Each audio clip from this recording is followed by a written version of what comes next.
Mesdames et messieurs, bonsoir. Merci. Merci d'être aussi nombreux à ce premier rendez-vous de la saison pour l'espace des sciences.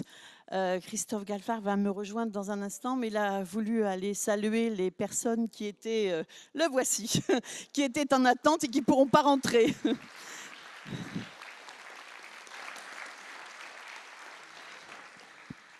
Voilà, donc je vous disais donc que nous sommes très heureux de reprendre cette saison avec vous. L'espace des sciences a été fermé pendant ce début de mois de septembre pour des questions de maintenance. C'est un gros travail à faire aussi et nous sommes vraiment heureux de débuter cette série de conférences ce soir avec Christophe Galfard. Merci Christophe d'être ici parce que je dois vous dire quand même qu'il y a quelques jours, il était au Mexique, puis ensuite en Angleterre, et qu'après-demain, il part à Varsovie, et après, ce sera la Chine, je crois. Vraiment, passer par Rennes, c'est un cadeau. Merci. S'il y en a qui veulent venir avec moi. Donc, je crois que... Je pense qu'il y aurait des... Oui, je vois la petite... Tu irais, toi, hein, tel que je te connais. Hein. C'est notre petite qui adore l'astrophysique. Alors là, ça va être un petit peu différent ce soir, mais elle adore tout ce qui concerne les sciences. Voilà. Je ne sais pas quel âge tu as maintenant. Bientôt 10 ans. Et elle vient déjà depuis plusieurs années. Elle est formidable, bravo. Alors Christophe, donc encore un grand merci d'être avec nous ce soir. C'est vrai qu'on a refusé du monde et ça nous fend toujours le cœur. Notre salle n'est pas assez grande finalement. C'est votre deuxième passage ici à l'Espace des Sciences. Vous étiez venu en décembre 2015 pour nous présenter, pour nous emmener en voyage vers le Big Bang. C'était l'époque où vous avez sorti aussi ce magnifique livre que j'ai là et que vous trouverez là-haut grâce à la librairie Le Fayère, L'univers à portée de main. Faites le tour du cosmos sans bouger de chez vous. C'était vraiment une invitation à ne pas manquer. Voilà, alors je vais rappeler un petit peu votre itinéraire. En fait, vous avez fait surtout des études de mathématiques au départ. Exact. Exact. Une école d'ingénieur aussi. Exact. Exact aussi. Dans lequel vous avez rencontré quelqu'un qu'on aime bien ici et qu'on reçoit très régulièrement, Étienne Klein. C'était mon professeur de physique quantique à l'époque. Ah, voilà. Et puis après, vous avez fait un stage au CEA. Et alors, je crois que c'est là d'ailleurs que vous avez rencontré Étienne. Et après, tout a déroulé de ce premier stage ou pas? Tout a déroulé, je sais pas, mais en tout cas, je pense pas qu'on se retrouve dans un stage au CEA sur les théories alternatives de la gravitation par hasard. Sinon, c'est vraiment pas de bol. Non, j'adorais ça. Je sais pas pour vous, mais j'imagine peut-être pour quelques-uns d'entre vous.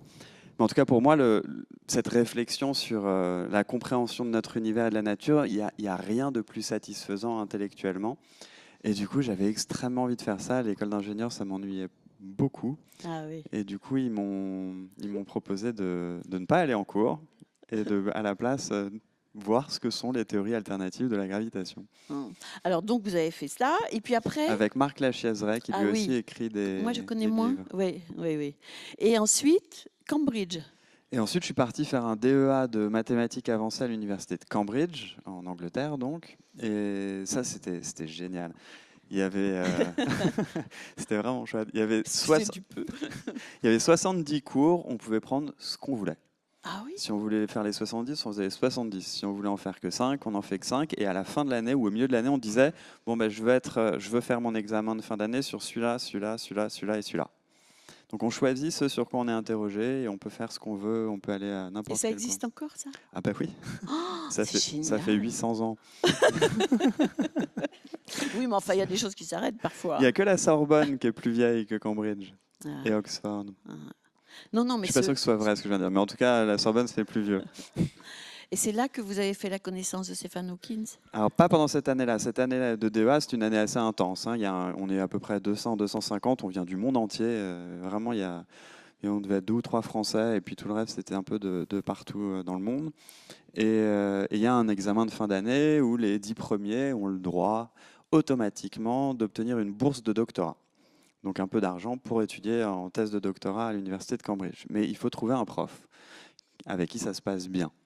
Et du coup, j'ai eu la chance d'être dans les 10, et il y a 2 journées consécutives où on rencontre tour à tour, c'est un peu speed dating de prof, où on rencontre tous les professeurs, on discute de ce qu'ils aiment, de ce qu'on aime, etc.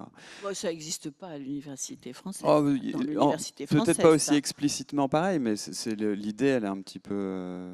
Une thèse de doctorat, de toute façon, on s'engage pour 3-4 ans, plus dans mon cas, et autant travailler avec quelqu'un qu'on aime bien, ou en tout cas sur un sujet qu'on aime bien. Donc il y a un petit peu de ça.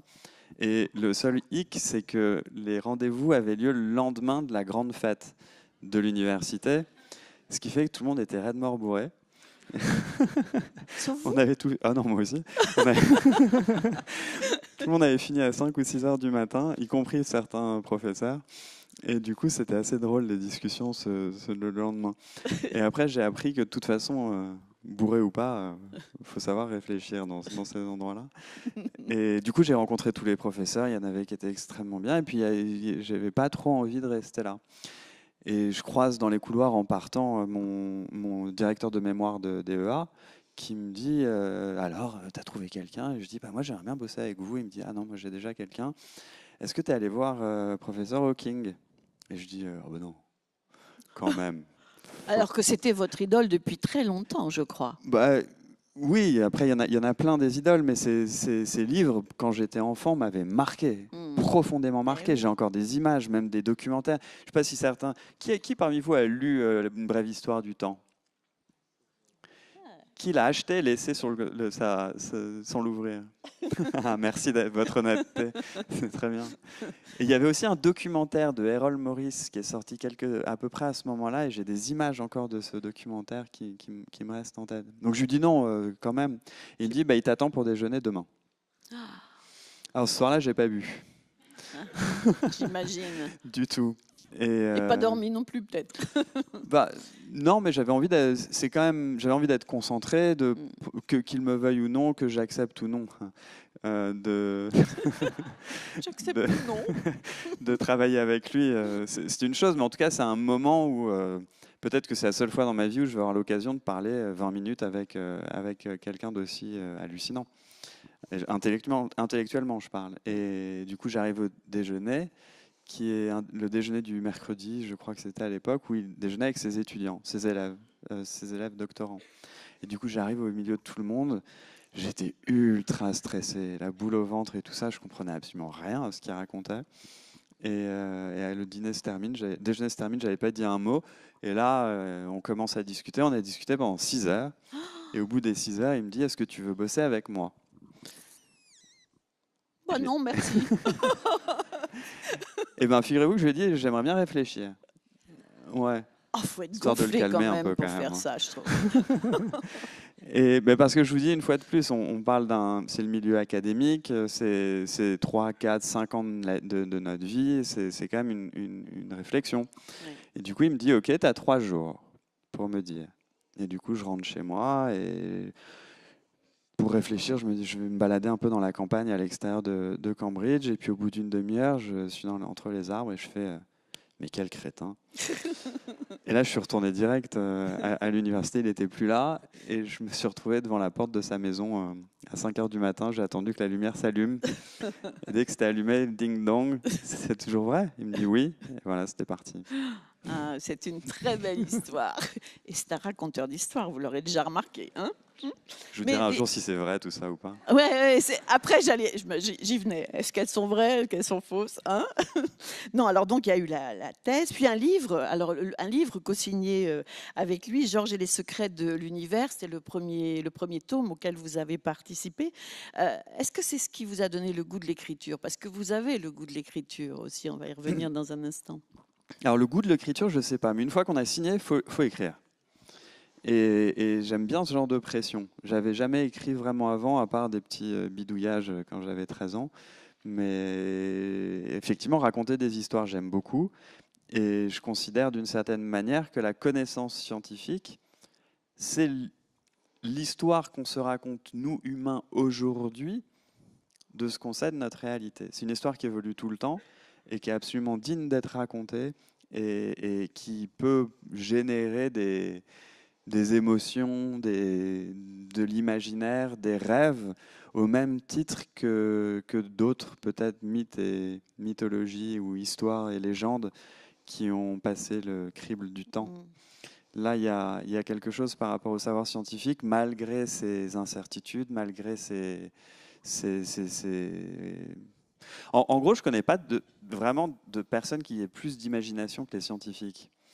Parce qu'autant raconter une histoire d'un vécu, d'inventer un humain, d'inventer un caractère, je veux bien, d'inventer un autre univers, d'inventer un univers dans lequel les lois sont différentes, de découvrir des choses que personne n'a jamais découvertes avant. Là, on rentre dans un niveau d'imaginaire qui est tellement extraordinaire, il me semble, qu'on ne peut même plus utiliser notre langage habituel. Il y a un autre langage qui est inventé et qui évolue avec cet imaginaire, et ce qu'on appelle les mathématiques. Oui, mais alors, c'est vrai pour les livres scientifiques que vous écrivez, mais on pourrait s'en étonner pour vos premiers écrits, après ce livre avec Stephen Hawking, qui étaient destinés aux enfants. Il y a eu 3 tomes, hein, du Prince des nuages. J'ai beaucoup aimé, je crois que c'est un lecteur qui avait écrit que c'était des romans pédacologiques. Pédécologique, pour dire écologique et pédagogique en même temps. Oui. Oui, d'une certaine manière. Pédagogique et écologique. Je ne vois pas comment, avec une connaissance un petit peu des interactions qu'il puisse y avoir entre notre planète et l'univers, entre nous et notre planète, on ne puisse pas avoir une conscience écologique. Si on prend un peu de recul, est-ce qu'il y en a parmi vous qui étaient là à ma conférence la dernière fois, il y a 2 ans? Vous êtes quand même revenus, c'est gentil. Ça ne sera pas pareil. Quand on se rend compte de notre insignifiance cosmique, on se dit, bon, ok, va falloir qu'on fasse quand même un petit peu gaffe à ce qui se passe. Quand on se rend compte de la violence de l'univers, sur des durées qui ne sont pas celles auxquelles nous on est habitués. Mais si on prend des centaines de milliers d'années, des millions d'années, des dizaines de millions d'années qui sont les unités de base un petit peu de tout ce qui se passe dans le cosmos, la violence de notre univers, c'est quelque chose qui est assourdissant, même s'il n'y a pas de son dans l'univers. C'est hallucinant cette violence-là. Et nous, on est on habite un petit havre de paix, protégé dans un endroit qui est extrêmement calme pour l'instant, ça ne durera pas pour toujours. Si on a envie de léguer à des générations futures pour l'éternité la mémoire de notre existence, il y a cette idée qu'il faut d'une certaine manière protéger et comprendre et s'adapter et lutter pour la survie de notre espèce. Et ça fait partie de ce que j'appelle l'écologie. Après, c'est pas une attitude politique. Je pense que cette écologie dont je parle est apolitique. Elle devrait traverser tous les mouvements et toutes les pensées. C'est pour ça que je m'attaque aux enfants, parce que je peux les attraper direct petits. Voilà. D'ailleurs, on y reviendra. Donc, Le Prince des Nuages, c'est terminé maintenant. Je crois que vous préparez quelque chose pour des enfants peut-être tout petit peu plus âgés que ceux qui lisaient le Prince des Nuages, à venir prochainement. On parlera aussi tout à l'heure d'un documentaire que vous avez fait avec la BBC. Mais auparavant, je voudrais qu'on dise quand même un mot. Donc, c'était ce livre-là pour lequel vous êtes venu la dernière fois, L'univers à portée de main, paru chez Flammarion, avec beaucoup d'illustrations, un très gros livre. Et puis là... Dans le livre, il n'y a pas d'illustration. Ah, pardon. C'était les images que j'avais montrées. Ah oui, ce sont les images. Donc, il y avait la conférence avec des images. Mais je crois normalement, il devrait en sortir un pour Noël avec illustration dedans. Ah, ce serait bien aussi, parce que les images qu'on a vues...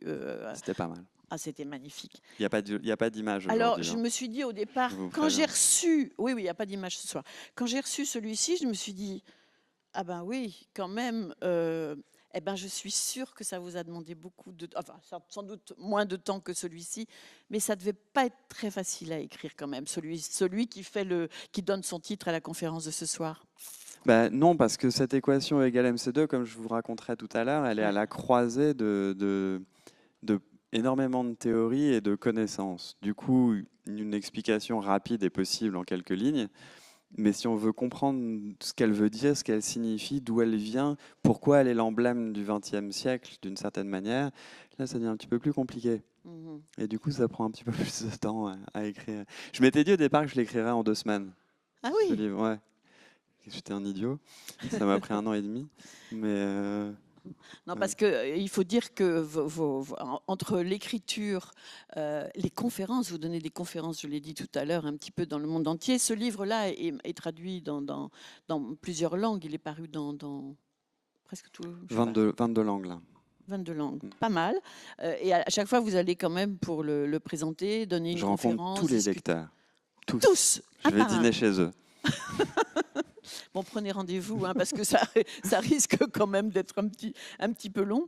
Qu'est-ce que je voulais dire, moi? Je ne sais plus, vous m'avez fait perdre le fil. Bon, c'est pas grave. On écoute, on part avec vous vers cette équation de tous les possibles, et puis on se retrouve tout de suite après pour les questions si on n'a pas tout compris, puis pour parler du reste de vos activités. Avec plaisir. D'accord?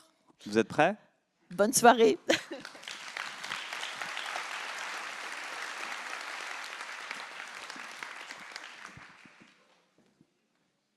Je vais me mettre un chronomètre parce qu'on m'a dit que j'avais 4 heures, donc il faut que je fasse attention. Eh bien, bonsoir à nouveau et merci d'être là. Aujourd'hui, effectivement, on va parler de E égale MC2.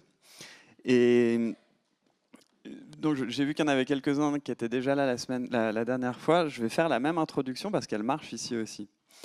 Mais il n'y a que vous qui savez si je vais le faire ou non au final. La dernière fois, j'avais pris comme ça un verre d'eau et j'allais le lancer sur les premiers rangs. Vous vous souvenez?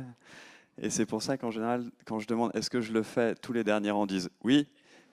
Et au devant, vous, ça vous plairait, hein? Il fait chaud. Si je lance le verre d'eau sur vous, enfin son contenu, qu'est-ce qui va se passer? Moi, je veux bien parier que l'eau va s'envoler, s'arrêter à peu près ici, faire un petit rond et revenir dans mon verre. OK? Qui veut parier? Ceux du fond? Voilà. Bon, alors pourquoi est-ce qu'on rigole à cette idée? Pourquoi est-ce qu'on se dit que c'est pas possible que l'eau fasse ça? Parce qu'on a tous conscience qu'il y a dans la nature des lois qui ne peuvent pas être violées. Ces lois, le but de la physique théorique, c'est de les découvrir. La bonne chose, c'est qu'on n'est pas les premiers à commencer, on n'est pas les premiers à réaliser qu'il y a des lois dans la nature. On a nos ancêtres qui étaient là avant, et en particulier l'un d'entre eux qui, en un tour de force génial, a fait une sorte de somme de tous les savoirs qui l'ont précédé pour les envelopper et aller un petit peu plus loin, c'est Newton. Newton qui, dans un livre, a d'une certaine manière décrit quasiment tous les phénomènes qu'on peut percevoir à travers nos sens à nous. Dans ce qu'on va faire aujourd'hui, on va aller un petit peu au-delà de ces sens à nous. Le monde qui nous entoure, il est relativement simple. Le monde qui est au-delà de celui qu'on peut voir, il est peut-être aussi simple, mais différent. Et c'est cette différence qui fait que nous, on n'y comprend plus rien. Parce que ça ne correspond pas à ce que notre intuition dit du monde. Mais si on vivait dans un de ces au-delà, on y serait habitué, et c'est notre monde à nous qui nous paraîtrait bien étrange à comprendre. Tout ça pour dire que nos sens, notre intuition, notre sens commun projette sur la réalité des choses qui ne s'adaptent pas partout. Et, comme je crois que je l'avais déjà dit la dernière fois, nous, on n'est pas très grand par rapport au cosmos, on n'est que dalle, on est minuscule. Par rapport aux atomes qui nous constituent, on est gigantesque. Entre les deux, on flotte d'une certaine manière entre deux infinis, le très grand et le très petit. Même s'ils ne sont pas infinis, ils sont tellement gigantesques qu'on pourrait dire ça. Et notre perception, c'est une toute petite fenêtre entre ces deux infinis. De croire que nos sens qui sont adaptés à ça sont aussi adaptés au reste, ce serait assez prétentieux et faux, car il se trouve que c'est faux. Donc quels sont ces trois endroits où les choses commencent à différer, à ne plus être celles que notre intuition pense qu'elles sont? Je vais vous donner le premier exemple. Le premier exemple, c'est, on va repartir de Newton. Newton, qu'est-ce qu'il a dit justement? Il nous a trouvé une formule qui dit que, hop, si je lance ça, je sais où il va tomber. Ce genre de loi de la gravitation, par exemple, on peut la tester. Vous pouvez prendre un arc avec des flèches, tirer une flèche, vous regardez ce que la théorie prédit, vous voyez si la flèche est tombée au bon endroit. Et même si vous n'avez pas de théorie, vous pouvez tirer 1000 flèches, 1 million, 1 milliard, et au final, vous allez bien finir par trouver la bonne loi qui fait que les flèches tombent à l'endroit où elles tombent. Le génie de Newton a été, entre autres, de généraliser cette idée de ce qui se passe sur Terre à ce qui se passe dans l'univers. Il est arrivé avec une théorie de la gravitation universelle, non plus terrestre, mais universelle, qui marche partout dans l'univers. Du coup, il a fallu vérifier si effectivement ça marche partout. Sur Terre, vous pouvez lancer n'importe quoi, ça obéira aux lois de Newton. Même si on lance une montagne, ça obéira aux lois de Newton. On va chercher donc des trucs un petit peu plus gros. La Lune, autour de la Terre, elle tourne autour de la Terre comme Newton le prédit.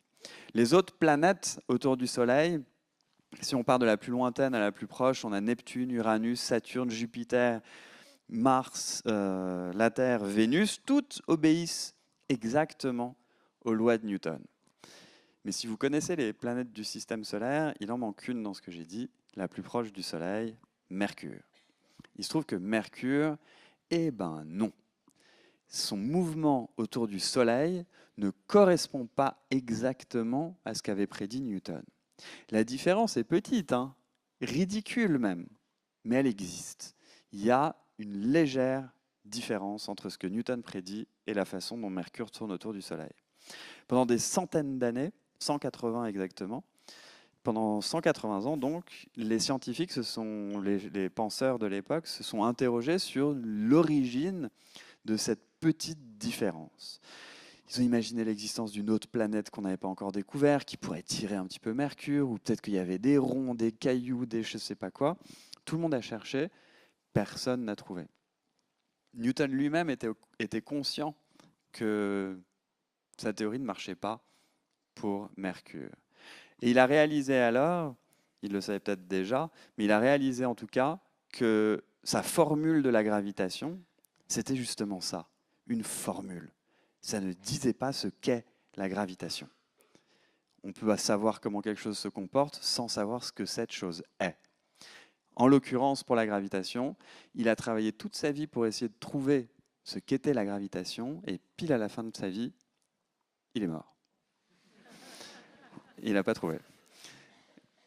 180 ans plus tard, il y a quelqu'un d'autre qui est arrivé et qui a eu une autre idée de ce qu'est la gravitation. Ça, je vous en parlerai tout à l'heure. En parallèle de ça, Newton, dans le même livre, il s'est interrogé, comme d'autres avant lui, sur la nature de la lumière. Qu'est-ce que c'est la lumière? Est-ce que vous avez une idée de ce que c'est la lumière? Quelqu'un a une idée? Un photon? Ouais. Et un photon, c'est quoi? C'est une petite boule? C'est une petite vague? C'est une petite voiture? On ne sait pas trop. Les deux, peut-être. Ouais. En tout cas, est-ce que ça va vite, un photon? Et à quelle vitesse ça va? Imaginez qu'on est il y a 400 ans. On n'a pas les outils qu'on a aujourd'hui, on n'a pas nos chronomètres ultra perfectionnés qui nous permettent de déterminer des temps ultra courts. On a Galilée, qui vient d'inventer la lunette pour regarder les étoiles et qui se demande lui aussi ce qu'est la lumière. Et pour ça, il fait une expérience pour savoir, par exemple, si la lumière se déplace à une vitesse infinie ou non. Parce que vous pouvez essayer chez vous, si vous voulez, quand vous rentrez ce soir, quand vous arrivez chez vous, avant d'allumer la lumière, avant d'appuyer sur l'interrupteur, vous vous concentrez et vous regardez s'il y a un délai entre le moment où vous appuyez et le moment où la lumière arrive. Vous n'en verrez pas. Galilée a essayé le même genre de technique avec une lumière qui s'allumait. Lui qui était à 2 km de là, il savait pile à quel moment la lumière s'allumait et il regardait à quel moment il la recevait. Et il n'a pas pu détecter le moindre délai. Donc pour lui, la lumière était peut-être quelque chose qui se déplace à une vitesse infinie. Quelques années après, en utilisant son télescope, le télescope de Galilée, il y a un astronome qui s'appelle Rømer qui s'est dit, bon, ben moi je vais essayer une autre technique pour voir si la lumière se balade à une vitesse infinie ou non. Sur Terre, les distances sont trop petites. Clairement, la lumière va vite. Donc si je veux voir à quelle vitesse elle se déplace, il me faut des distances énormes. Eh bien, il a regardé Jupiter, la planète Jupiter. La planète Jupiter, elle a des lunes. Et les lunes tournent autour de Jupiter. Jupiter, vous le savez, c'est une planète qui est éclairée par le Soleil. Le Soleil lui envoie de la lumière, du coup, derrière Jupiter, il y a de l'ombre. Les lunes de Jupiter qui lui tournent autour passent dans l'ombre et réapparaissent de l'autre côté avec une régularité parfaite. On sait combien de temps ça met, on sait combien de temps elle apparaît et disparaît. Roemer, il a regardé une de ces lunes qui s'appelle Io depuis la Terre à deux moments différents. Imaginons que Jupiter c'est quelqu'un qui est là-haut, l'un d'entre vous, que la table c'est le Soleil et que moi je suis la Terre. Je vais tourner autour du Soleil. Il l'a regardé maintenant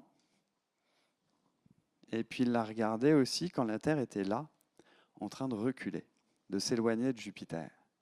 Donc il a regardé ici et il a regardé là le temps que prend Io pour disparaître et réapparaître.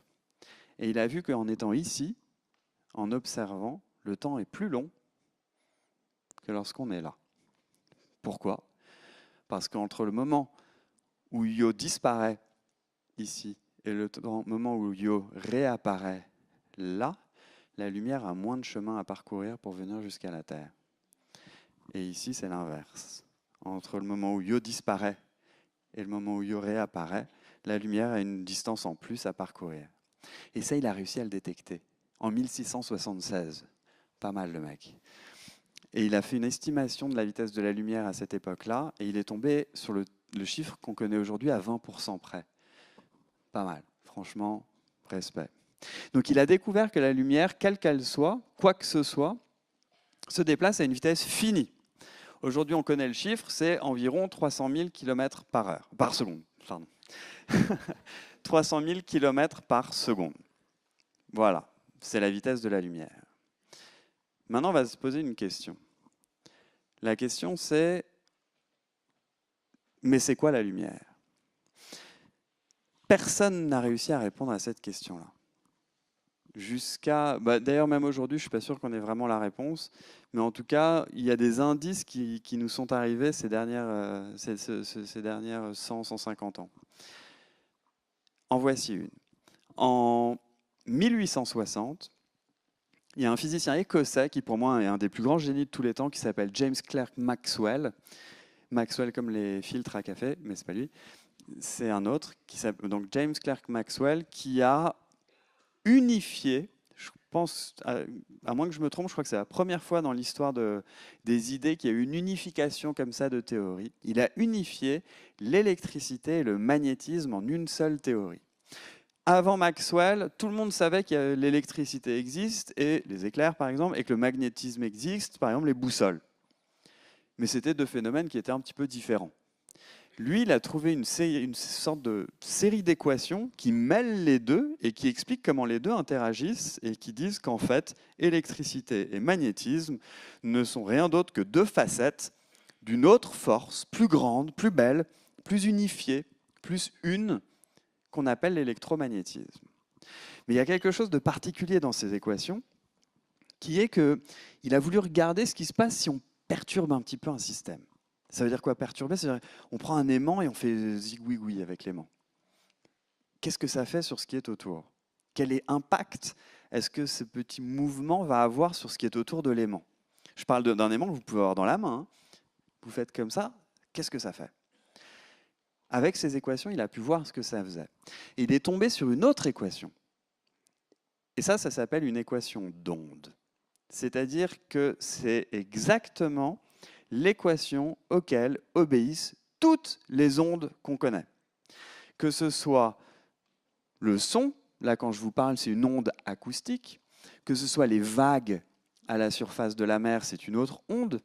Toutes les ondes, ou bien les vibrations que je puisse faire comme ça, c'est des ondes. Toutes les ondes obéissent à la même formule. Dans le cas de Maxwell, il venait de découvrir que la lumière n'était rien d'autre qu'une onde électromagnétique. C'est quand vous allez faire bouger un aimant, vous allez créer de la lumière qui va partir dans toutes les directions. Sauf que pour l'aimant, c'est de la lumière que vous ne verrez pas. Mais bref, c'est de la lumière, une onde électromagnétique. Rien qu'en découvrant ça, il a ouvert le champ déjà de la lumière. Il y a celle qu'on voit et celle qu'on ne voit pas. C'est la découverte des rayons X, des ultraviolets, des ondes radio. Ça a permis la naissance des radios, des radios, de tout ce qui est rayons X, ultraviolets, qui nous permet de regarder l'univers un petit peu partout. Ça découle des équations de Maxwell. Le mec était bon, vraiment. Et ça marche. Tous nos ordinateurs, tous nos téléphones portables dépendent des équations de Maxwell pour fonctionner tel qu'ils fonctionnent. Donc il a découvert que c'était une onde électromagnétique. Et une onde, une vague, ça avance à une certaine vitesse. Cette vitesse, elle apparaît comme un petit chiffre, une petite lettre dans sa formule d'onde. Il y a une petite lettre qui est là, V, C, comme vous voulez, V pour vitesse ou C pour célérité. Elle est là. Et cette vitesse, à l'époque de Maxwell, on était capable de la mesurer. Donc il a regardé ce qu'était la vitesse d'une onde électromagnétique et il a vu que c'était la vitesse déterminée par Rømer qui avait regardé le satellite de Jupiter, Io, apparaître et disparaître. C'est comme ça qu'il a eu la certitude que la lumière, ça ne pouvait pas être une coïncidence que les deux aient la même vitesse et donc la lumière devait être une onde électromagnétique. Et c'est là que ça devient marrant. Parce que quelques années plus tard, enfin même à ce moment-là, les gens se sont dit « Ok, une onde, très bien. Mais une onde électromagnétique, c'est joli comme mot. Mais quand je vous parle là et que vous m'entendez grâce ou à cause, ça dépend, des ondes acoustiques, on sait que ces ondes, elles voyagent dans l'air. Si je tape sur ça, le bruit, c'est parce que l'onde voyage dans l'air, mais elle se propage aussi dans la matière. Les ondes sonores se propagent dans la matière. Dans l'univers, il n'y a pas de son. Dans l'espace, pardon, il n'y a pas de son parce qu'il n'y a pas de matière. Vous pouvez faire « Ah », il n'y aura pas un son qui sortira de votre bouche. Ça ne s'entendra pas. Ici, oui, parce qu'il y a de l'air. Une onde à la surface de l'eau, elle se propage sur quoi? Eh bien, de l'eau. Une onde de lumière, elle se propage sur quoi? Ah, on ne sait pas. Alors, on peut réfléchir ensemble. Là, vous me voyez. Moi, je vous vois. Du coup, on sait que la lumière se propage dans l'air. Dans l'espace, on voit les étoiles lointaines. Donc on sait qu'aussi la lumière se propage dans l'espace. Du coup, les gens se sont dit à l'époque, les scientifiques se sont dit, forcément, la lumière doit se propager à travers quelque chose, et ce quelque chose, appelons-le l'éther. L'éther, pour être précis, l'éther luminifère, c'est le nom qu'on lui a donné. Alors si aucun d'entre vous n'a entendu parler de ce mot, c'est normal, ça n'existe pas. Mais à l'époque, je crois qu'on pouvait compter sur les doigts d'une main le nombre de scientifiques qui, ne serait-ce qu'un instant, doutaient de l'existence de l'éther luminifère. Du coup, il faut imaginer l'univers comme quelque chose d'immense, rempli de cet éther. Il y en a partout, et il ne bouge pas. Ou bien s'il bouge, c'est dans une direction, voilà, comme l'eau dans un océan. Et à l'intérieur de cet univers rempli d'éther, vous avez des planètes, vous avez des étoiles, et vous avez la Terre qui est là, qui tourne autour du Soleil à 100 000 km/h. C'est notre vitesse, là, maintenant, autour du Soleil. Ça vous paraît normal, 100 000 km/h, là, que vous êtes en train de faire? En fait, là, en ce moment, juste un aparté, la Terre tourne sur elle-même en 24 heures, ce qui fait que nous, là, autour de l'axe de la Terre, on va à Rennes, je crois, aux alentours de 750-800 km/h. Et autour du Soleil, on va à 100 000. Voilà. Donc, si vous vous trouvez un peu lent de temps en temps le matin, rassurez-vous, ça va vite. Mais si elle tourne à 100 000 km/h autour du Soleil, la Terre doit traverser cet éther, forcément. Et il y a forcément un moment dans l'année où soit il est fixe, et dans ce cas-là, on va à 100 000 dans cette direction et 100 000 dans l'autre direction, soit l'éther bouge, et de toute façon, il y a un endroit où c'est 100 000 dans une direction et 100 000 dans l'autre direction. Donc il y a forcément, à 6 mois d'intervalle, la Terre va forcément à plus ou moins 100 000 km/h par rapport à l'éther. Donc il y a une différence de 200 000 km/h. 200 000 km/h, c'est beaucoup. Ça devrait se détecter. C'est ce qu'ont voulu faire deux Américains, Michelson et Morley, dans une expérience fameuse où ils ont voulu détecter justement la vitesse de la Terre par rapport à l'éther en envoyant de la lumière dans une direction et en envoyant la lumière dans la même direction ou l'autre, d'ailleurs, 6 mois plus tard. ils auraient dû trouver une différence de 200 000 km/h entre les deux. La différence qu'ils ont trouvée, 0. Aucune différence. La lumière va à exactement la même vitesse tout le temps. Que vous alliez dans cette direction ou dans celle-là, par rapport à l'éther, la lumière va tout le temps à la même vitesse. Ça veut dire quoi? Ça veut dire, que l'éther n'existe probablement pas. Que la lumière se propage dans le vide et dans la matière et que c'est une onde électromagnétique qui voyage toujours dans le vide à la même vitesse. Alors ça, c'est très bizarre comme idée de toujours voyager dans le vide à la même vitesse. Je vous donne un exemple. Ah, j'aurais dû amener une balle pour lancer. Je peux lancer un micro? Je vais prendre ça.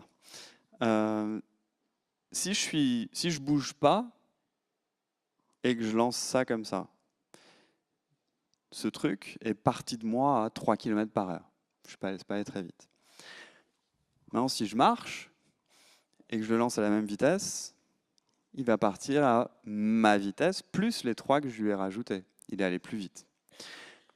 Mais la lumière, non. La lumière, qu'on soit fixe ou qu'on avance à fond, elle part à la même vitesse de votre main. Si vous avez une torche que vous allumez, la vitesse de la lumière émise par la torche ne dépend pas de votre vitesse au départ. Ça, c'est très bizarre.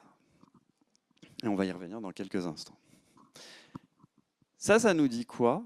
Ça nous dit qu'il y a quelque chose qui commence à changer au niveau des grandes vitesses.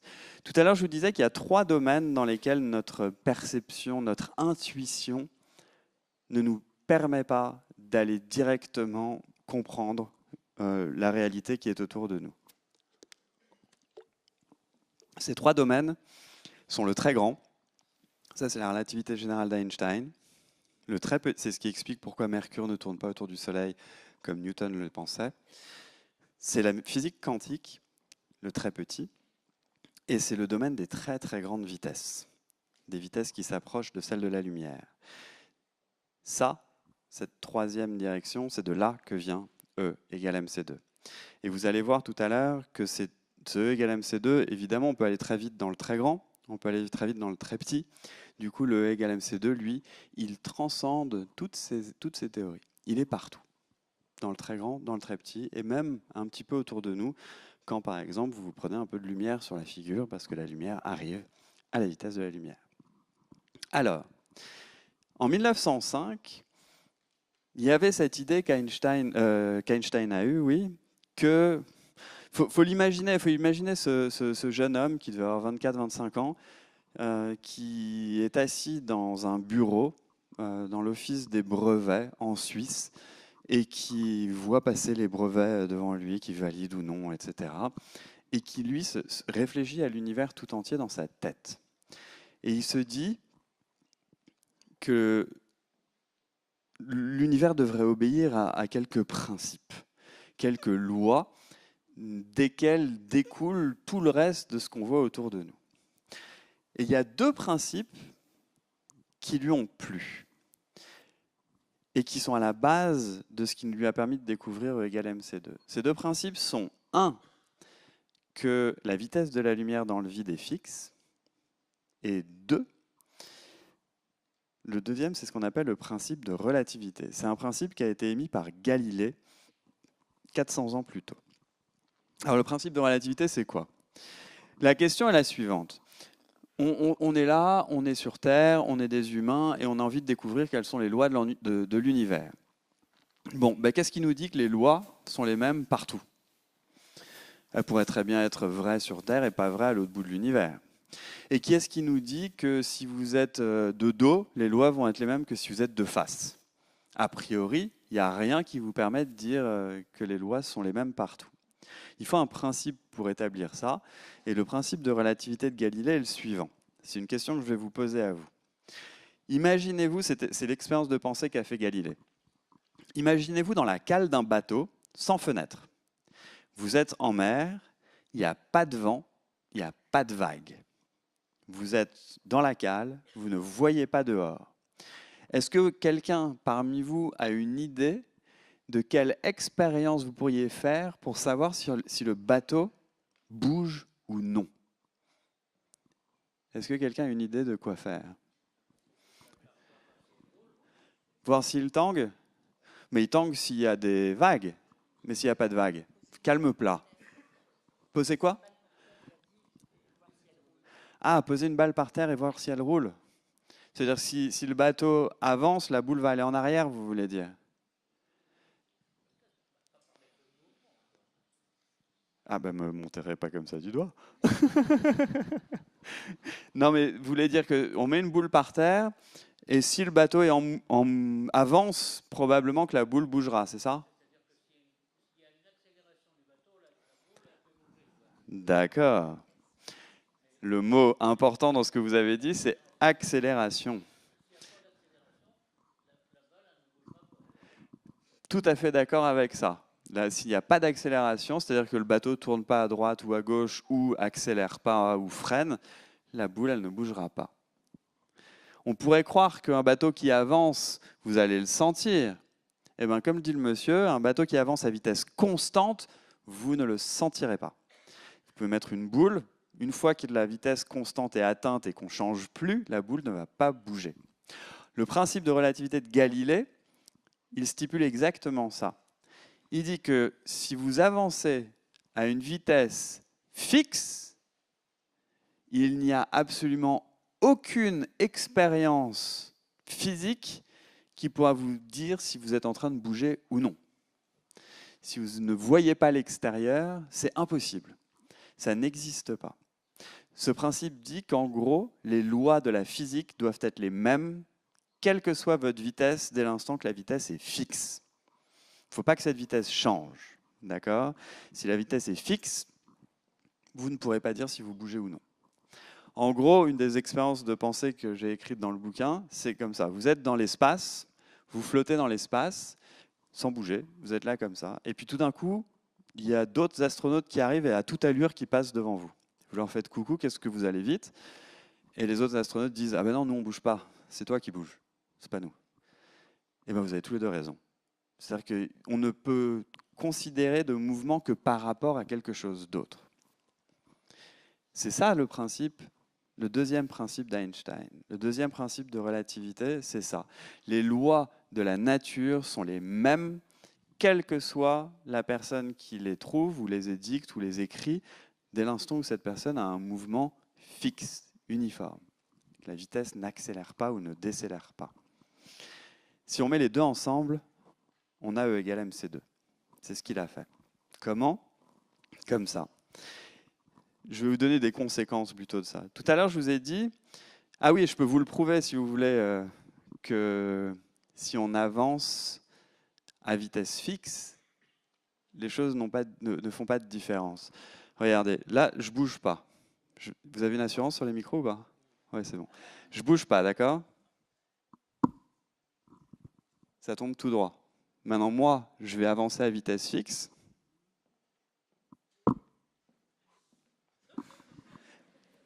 Pour moi, le micro est tombé à la verticale dans les deux cas. Pile à la verticale. Je n'ai pas bougé mes bras, il est tombé tout droit. Que je bouge à vitesse fixe ou que je sois fixe, ça ne change rien. Et je vous rappelle que dans les deux cas, en plus, on est en train de tourner à 100 000 km/h autour du Soleil. Bon, il y a un léger tournant, mais pas suffisant sur ces distances-là. Maintenant, on a ces deux principes, d'accord? Qu'on ne peut pas, que la vitesse de la lumière est fixe, pardon. La vitesse de la lumière est fixe, le premier principe d'Einstein, et ne peut pas être dépassée. On ne peut pas dépasser la vitesse de la lumière. À partir de ces deux choses-là, on va voir comment ça fonctionne. Imaginez, une fois de plus, que vous êtes dans l'espace. Vous avez votre petite combinaison, vous avez un rendez-vous amoureux à l'autre bout de la galaxie, et vous avancez extrêmement vite. Disons à la vitesse de la lumière, moins 2 km/h. D'accord? Vous êtes à 300 000 km par seconde, moins 2 km/h. Donc quasiment à la vitesse de la lumière. Vous êtes un peu stressé, premier rendez-vous, etc. Et vous vous dites, ah, est-ce que je suis bien coiffé? Du coup, vous prenez un petit miroir dans votre poche et vous vous regardez tout en avançant à cette vitesse-là dans le miroir pour voir si vous êtes bien coiffé. La question, est-ce que vous vous voyez dans le miroir?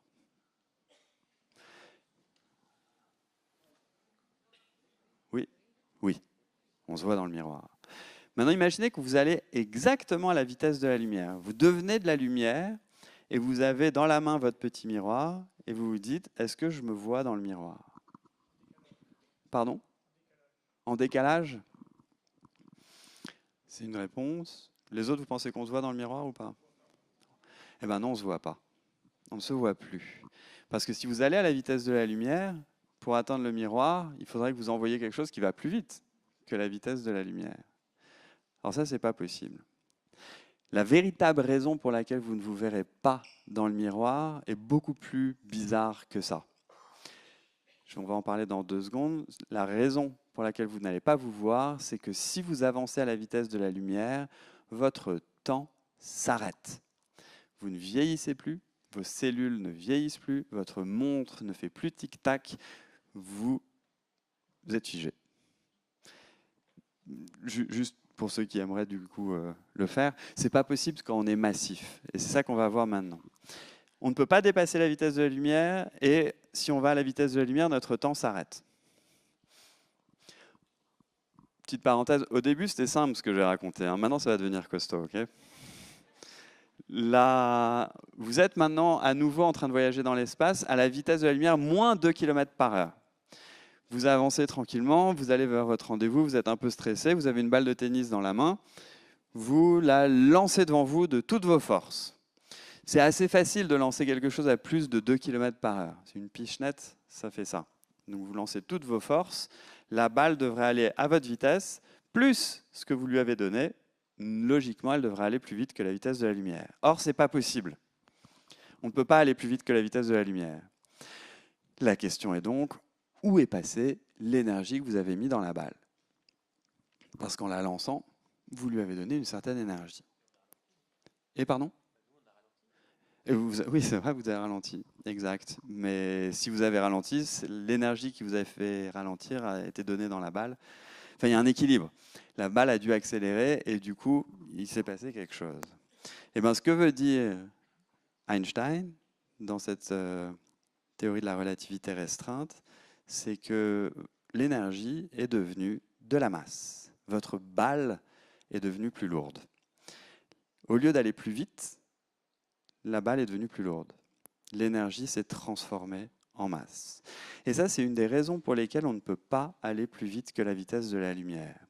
Parce que plus vous allez... Si vous êtes massif, on l'est tous, hein, qu'on le veuille ou non, on est massif, on est fait de particules et de matière massive. Si vous êtes massif, plus vous allez essayer d'accélérer pour aller vers la vitesse de la lumière, plus vous allez devenir massif, plus il vous faudra apporter de plus en plus d'énergie, non pas pour aller plus vite, mais pour devenir de plus en plus massif. Et vous n'atteindrez jamais la vitesse de la lumière parce qu'il faudrait une quantité infinie d'énergie pour vous faire aller jusqu'à la vitesse de la lumière. Et ça veut dire que vous deviendriez un trou noir longtemps avant d'avoir atteint la vitesse de la lumière. Donc en aucun cas, vous n'y arriveriez. La théorie de la relativité restreinte stipule que, ne pouvant pas aller plus vite que la vitesse de la lumière, seuls les objets qui n'ont pas de masse peuvent aller à la vitesse de la lumière. Les conséquences de cette idée sont hallucinantes. On part d'une idée, hein, pour expliquer certains phénomènes qu'on n'arrivait pas à comprendre. On part d'une idée, de 2 principes, que la vitesse de la lumière est fixe et imbattable dans le vide, et que les lois de la physique sont les mêmes pour quiconque, quelle que soit votre vitesse, dès l'instant que cette vitesse est fixe. Rien que ces 2 trucs-là, ça donne E égale mc2, ça explique que plus vous avancez, plus vous devenez massif, et ça dit que aussi les notions d'espace et de temps ne peuvent pas être les mêmes pour tout le monde. Ça paraît être un gros saut à faire entre ce que je vous ai dit avant et ce que je vous dis là, mais il se trouve que ça, c'est des choses qu'on a vérifiées expérimentalement. Même le coût des particules qui deviennent plus lourdes lorsqu'on les accélère, on l'a vérifié expérimentalement. Dans les accélérateurs de particules comme celui de Genève, du CERN à Genève, on le voit tous les jours. Les dilatations de l'espace et du temps, on les voit tous les jours aussi là-dedans. Pourquoi est-ce que c'est comme ça? L'idée est un petit peu bizarre, mais imaginez que vous ayez quelqu'un qui avance extrêmement vite dans l'espace. Il n'y a pas d'éther pour déterminer une vitesse zéro. La vitesse zéro, il n'y a pas de référent qui nous dit « Ah, vous allez à une vitesse zéro ». Non, vous allez à une vitesse zéro par rapport à quelqu'un qui ne bouge pas à côté de vous. Mais par rapport à quelqu'un qui, lui, croit être immobile à l'autre bout de l'univers, vous avancez effectivement très vite. L'idée d'immobile n'existe pas. C'est toujours par rapport à quelque chose. Donc si quelqu'un avance extrêmement vite dans une direction, quelqu'un d'autre avance extrêmement vite dans une autre direction, les vitesses sont censées s'ajouter. Il y a quelque chose d'étrange qui se passe. On ne va pas pouvoir ajouter les vitesses, sinon on dépasse la vitesse de la lumière, ce qui est interdit. La seule manière qu'on a trouvé, qu'Einstein a trouvé, que Lorentz, d'autres Poincaré, etc., ont trouvé à cette époque-là pour remédier à ça, c'est de changer les notions d'espace et de temps. L'espace et le temps que vous voyez, l'espace qui est autour de vous, qui vous sépare des autres objets, et le temps qui s'écoule pour vous, n'est pas le même, ne sont pas le même que l'espace qui entoure quelqu'un qui va bouger vite dans l'espace, et le temps qui va s'écouler pour lui n'est pas le même. Il y en a parmi vous qui ont peut-être entendu parler du paradoxe des jumeaux de Langevin. Le paradoxe est le suivant. Il dit que, en gros, si vous avez des jumeaux, l'un reste sur Terre et l'autre part dans l'espace à, disons, 99,9995% de la vitesse de la lumière. S'il y en a un qui part pendant 6 mois, dans l'espace, lorsqu'il revient, il s'est écoulé 400 ans sur Terre. C'est-à-dire que la Terre aura fait 400 fois le tour du Soleil. Toutes les personnes qu'il connaît, évidemment, ne sont plus là. Les choses ont changé. Mais lui, physiquement, à son calendrier, à sa montre, les plantes qui sont avec lui dans l'avion, les oiseaux, les animaux, tout ce qu'il a dans la fusée, tout ce qu'il a voulu éventuellement emporter avec lui, n'auront vieilli que de 6 mois. Sur Terre, 400 ans seront écoulés. Et si vous allez à la vitesse de la lumière, sans avoir de masse du tout, là, votre temps s'arrête. Vous pouvez traverser l'univers tout entier en un instant sans vous en rendre compte. Si on arrive à vous transformer en lumière, si quelqu'un vous propose ça, ne le faites pas, on n'a pas du tout la technologie pour faire ce genre de truc. Mais si quelqu'un un jour arrive à être transformé en lumière, envoyé à l'autre bout de l'univers et retransformé en vous à l'arrivée, le trajet n'aura duré que 0 seconde pour vous. C'est instantané. Ça prend du temps pour le reste de l'univers, mais pas pour vous. Le temps s'arrête. Ça, cette idée que le temps ne s'écoule pas pour la lumière ou pour tout ce qui voyage à la vitesse de la lumière, c'est entre autres ce qui nous permet de voir les étoiles lointaines dans notre univers. Les galaxies les plus lointaines qu'on connaisse, elles sont à 13 et quelques milliards d'années de nous, d'années-lumière de nous. C'est-à-dire qu'elles ont voyagé pendant 13 milliards d'années et quelques. Si la lumière était sujette à l'écoulement du temps, à la détérioration à cause du temps, on les verrait même plus, ces galaxies lointaines. Or, on les voit exactement telles qu'elles étaient au moment où la lumière est partie d'elles. Grâce au fait que le temps s'arrête, on peut voir, pour la lumière, on peut voir comme ça des étoiles lointaines. Donc ça, c'est la base de E égale mc2. Et j'hésite à faire la blague, à dire que c'est la fin de mon introduction. Maintenant, on va partir sur les conséquences de cette formule. L'une d'entre elles, vu que j'ai envie de vous en parler, vous m'avez l'air quand même super calés tous, donc je vais considérer comme acquis des concepts de base en théorie quantique des champs en espace courbe, si ça vous va. Ou plutôt que de les considérer comme acquis, je vais vous faire une petite introduction à ce que ça veut dire, ce mot. C'est-à-dire, on va introduire ce que c'est que la physique quantique.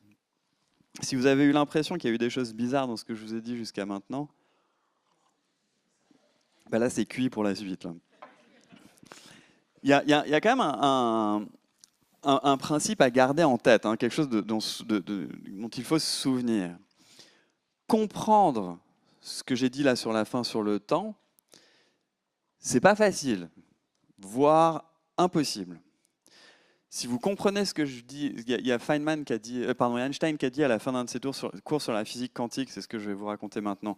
Il a dit à la fin d'un de ses cours à ses élèves, il s'est tourné vers eux, il a dit, bon, si vous avez compris ce que j'ai dit, c'est que j'ai vraiment pas été clair. Et bien c'est un petit peu ça ce qui va se passer là maintenant. Mais je vous rappelle, qui sommes-nous pour juger de ce qui est correct et ce qui ne l'est pas? On a créé des outils qui nous permettent d'observer l'inconnu, au-delà de nos sens. Ce que je vais vous dire là maintenant, c'est la théorie, en tout cas la base de la théorie, la plus puissante expérimentalement par son pouvoir prédictif que l'humain a jamais inventé. On n'a rien de plus puissant que ça. On n'y comprend rien, mais il n'y a rien de plus puissant. Ça nous permet des prédictions avec une précision à couper le souffle, à 14 chiffres après la virgule. Ça vous prédit la masse de certaines choses à 14 chiffres après la virgule, on fait une expérience et bam, on tombe sur le bon chiffre. C'est dingue. Pourtant, cette théorie, elle est bizarre. Et tout part, je pense que tout... Ok. Prenez une boîte, toute noire, ou pas, avec ce que vous voulez à l'intérieur, mais vous la fermez, d'accord ? Il n'y a pas de lumière qui rentre à l'intérieur, rien du tout. Et vous la mettez à une certaine température. Vous ne savez pas ce qu'il y a dedans. Maintenant, vous faites un tout petit trou avec une aiguille et vous regardez la lumière qui sort. Et bien, vous allez réaliser, si vous faites cette expérience plein de fois, que la lumière qui va sortir, le rayonnement qui sort de cette boîte, ne dépend pas de ce qui est dans la boîte. Il ne dépend que de la température. Ça s'appelle le rayonnement du corps noir. Personne n'a réussi à comprendre la forme de ce rayonnement. Pourquoi il est tel qu'il est? Personne n'avait jamais réussi à déterminer la forme de ce rayonnement. Jusqu'à ce qu'une personne, à la fin du 19e siècle, en 1900, quasi pile je crois, est arrivé et a eu une idée. Il s'est dit, si on considérait que l'énergie lumineuse, quoi que ce soit qui est là-dedans, ne soit pas quelque chose de continu, mais que ce soit des petits paquets. Ces trucs que vous avez appelés des photons, c'est arrivé plus tard. À l'époque, l'idée d'un petit paquet comme ça n'existait pas trop. Donc il s'est dit, au lieu de prendre des trucs, une énergie continue, on va dire que tout n'arrive que par petits paquets. Il a fait son calcul avec ces petits paquets un petit peu partout, et il a trouvé le rayonnement du corps noir. Ces petits paquets, lui-même a dit, allez pas chercher ça dans la nature, c'est un truc mathématique pour essayer de trouver le bon résultat qui a marché. Il a eu le prix Nobel pour ça. Il s'appelle Max Planck. Il s'appelle Max Planck. Quelques années plus tard, il y a Einstein qui a prouvé que Max Planck avait raison, que ces petits paquets existent dans la nature. On les a détectés expérimentalement. Aujourd'hui, on les appelle des quantas. Parce que les quantas, ça veut dire petits paquets en latin. C'est la naissance de la physique quantique. Et la physique quantique, c'est dingue. Je vous donne un exemple. Vous connaissez le chat de Schrödinger? Quelques-uns d'entre vous. Je vais d'abord vous raconter l'expérience des fentes de Jung, des deux fentes. On est là, imaginez que vous avez chacun une balle de tennis plongée dans la peinture noire dans la main. Et imaginez que là, il y a un mur, et que les deux chaises, c'est des trous qui sont verticaux comme ça. Et vous allez essayer de lancer les balles pour traverser ces trous et aller taper sur l'écran qui est là. Vous lancez une première balle, raté, ça va rebondir sur le premier mur ici et partir par là-bas. Deuxième personne, très bien, ça marche. La balle traverse et va mettre une tache noire sur l'écran. Maintenant, vous lancez tous des balles. Au final, on va avoir quoi? Plein de petites taches de ceux qui ont raté. Et ceux qui ont réussi, il va y avoir deux bandes noires qui vont être là et là. Et puis les ricochets sur les côtés, de temps en temps, des petits points un petit peu à gauche, un petit peu partout. Mais en gros, vous allez avoir deux bandes noires. Ça, c'est le comportement d'une balle. Maintenant, imaginez qu'on remplisse la pièce d'eau jusqu'à mi-hauteur et qu'au lieu d'envoyer des balles, on fait des vagues sur cette eau. D'accord? Les vagues, elles vont arriver ici toutes droites, elles vont passer dans le trou et derrière, ça va faire des arcs de cercle. Vous avez peut-être tous déjà vu ça. et qui vont arriver ici sur le mur. Là, il y a d'autres arcs de cercle qui vont arriver ici sur le mur. Et il y a des endroits où le haut des vagues va s'ajouter et des endroits où le bas des vagues va s'ajouter. Vous allez avoir une forme de vague assez particulière ici qui va s'étaler jusque là-bas. Est-ce que tout le monde suit pour l'instant? Qui ne suit pas? C'est bien. Si on était dans le noir, je pense qu'il y en a plus qui feraient comme ça. Mais là, il n'y a pas. Bon, bref, je résume ce que je viens de dire. Si on lance des balles, on a la balle qui, en général, va tout droit et qui va taper dans le trou. Si on a une onde, c'est-à-dire une sorte de vague, eh ben, la vague, elle ne va pas aller forcément tout droit, elle peut s'étaler sur les côtés. Et puis deux vagues peuvent s'ajouter, etc. Et ça va faire quelque chose, une jolie forme sur le mur. Maintenant, on va faire ça avec des électrons. On rapetisse, on devient dans le minuscule. On sait faire des électrons un par un, on sait les lancer un par un. Première expérience, on n'ouvre qu'un seul trou. On bouche l'autre. On lance l'électron un par un. Et ben, au final, on a une barre noire, comme avec les balles de tennis. Deuxième expérience, on ouvre l'autre trou, mais on ferme le premier. Pareil, on obtient une barre noire, logique, normale. Maintenant, on ouvre les deux. Et on envoie toujours les électrons un par un. Et bien, un par un, les électrons vont venir former non pas ces deux barres, mais point par point, une fois qu'on en a lancé 1 million, on va voir cette forme comme s'il y avait des vagues. Ce que ça veut dire que s'il y a un seul trou qui est ouvert, l'électron passe par un trou. S'il y a deux trous qui sont ouverts, l'électron passe par les deux en même temps. Alors ça, c'est très bizarre. Mais il se trouve que cette expérience, on l'a faite depuis plus de 100 ans et à chaque fois, ça marche. Alors, à ce moment-là, il y a Feynman. C'est une des expériences les plus connues de la physique quantique. Et il y a Feynman, universitaire à l'époque, étudiant à l'université, Richard Feynman, un des plus grands génies de tous les temps lui aussi, qui entend son professeur raconter cette expérience. Et il lève la main, il dit « Excusez-moi monsieur, c'est très bien votre truc, mais qu'est-ce qui se passe s'il y a 3 trous ?» Alors le professeur dit « S'il y a 3 trous, c'est exactement pareil. S'il y a 3 trous, l'électron passe par les 3 trous en même temps. » Il continue son cours, et 2 minutes plus tard, Feynman qui se gratte la tête, qui dit « Excusez-moi monsieur, qu'est-ce qui se passe s'il y a 4 trous ?» Alors le professeur dit « S'il passe par les 4 trous. » Ok, il continue son cours, et 10 minutes plus tard, Feynman « Et monsieur, qu'est-ce qui se passe s'il y a 5 trous ?» Alors le professeur, un peu ennuyé, dit « Mais qu'est-ce que vous voulez dire? Pourquoi vous m'interrompez tout le temps ?» Et Feynman dit « Monsieur, mais qu'est-ce qui se passe s'il y a tellement de trous qu'il n'y a plus de mur ?» Et là, le professeur, il n'a pas su quoi répondre. Et on ne peut pas trop lui en vouloir parce que Feynman a eu le prix Nobel quelques années plus tard pour avoir répondu à cette question. S'il n'y a pas de mur du tout, l'électron passe partout, en même temps.